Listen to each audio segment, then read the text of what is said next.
Good afternoon, everyone, and welcome to today's takeaway teaching for Monday, June the 1st, 2020. So what I wanted to talk to people about is on returning to the virtual classroom, thinking about how we can actually get our young people to try and do some physical things and some more practical activities, and also just how we therefore go about balancing online and offline activities, as well as a recent suggestion I'm going to be trying with my class this week. I'm also going to link you to some work done by the Educational Endowment Foundation and some further work done by the geography team, just in terms of what this sort of might look like in terms of balancing things.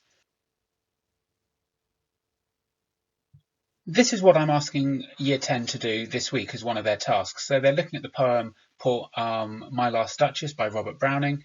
And the nature of the poem is a dramatic monologue, and it's a remarkable performative piece. And therefore, rather than writing an essay about it or annotating it or just going through it in a particular way, I think there's a great opportunity for them here to do something interesting, to create something potentially audio-visual. Now, as I've said here, they can use any props, family members, sound effects, all this kind of thing. So just to get them to focus on doing something practical rather than either sort of staring at the screen or again sort of locked into their exercise book as well. So I just think some activities like this, there is lots of opportunity for this. We've seen some fantastic work from pupils when they've been asked to do practical things, whether it's been wonderful nature walks that pupils have done, some incredible videos that they've created for different kinds of charity projects, the remarkable and delicious looking things that are being produced in food tech, and the equally wonderful piece of art. So our pupils are very able and willing, I think, to engage in really practical activities. So I suppose as an English teacher, it made me think it's the sort of thing I need to try and do more with them to encourage their creativity. And I suppose try and make this less boring for them, less rote, more imaginative. I think we do have an opportunity to look at our teaching and make ourselves think about what could we do better. This would be a great activity for them to do anyway, but it's normally the sort of thing I'd do in class, whereas this time they can really sort of take a week to really kind of try and produce something interesting, because I need to think as a teacher, what am I actually trying to get my pupils to do? Am I just trying to get them to complete a set of tasks, or am I trying to get them to develop their learning? Because with a task like this, a dramatic monologue, that's something they should be doing. It's great to see in science, for example, there's been guidance on how to do practicals at home. I think in this sort of 6-week summer term period, it'd be really great to see us trying these sort of tasks with pupils, and I think it gives us some great opportunity for some modelling with them. So I'm going to do this myself as well. I think that would obviously be fair on the pupils, but also just to try and develop their learning and understanding as well. So one of the reasons at the moment is some work done by the Educational Endowment Foundation about potential planning models for pupils.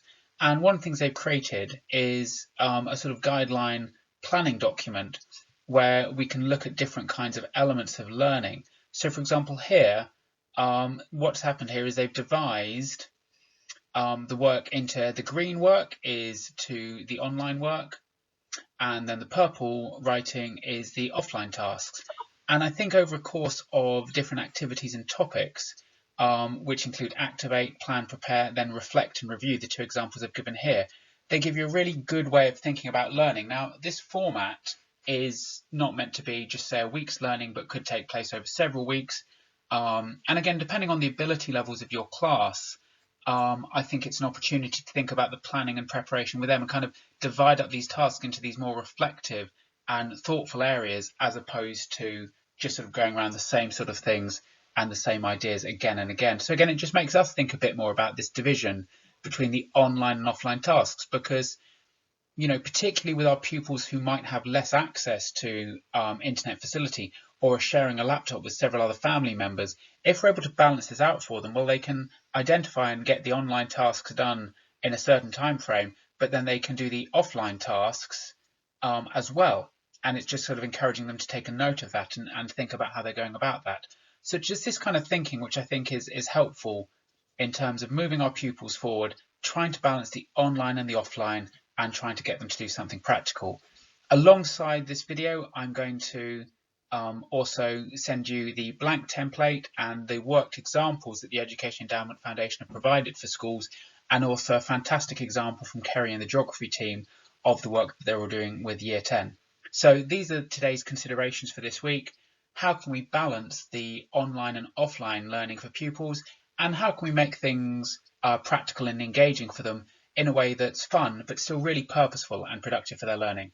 Have a fantastic week, everyone. As ever, any feedback on this video or any ideas that people are suggesting, all the wonderful examples of pupils working their own work that you keep on sending me are really, really inspirational and really, really encouraging in terms of the quality of the work we're doing. So thank you very much for all of that, and good luck with the week, and speak to you and hopefully see some of you very soon. Okay, take care, everyone.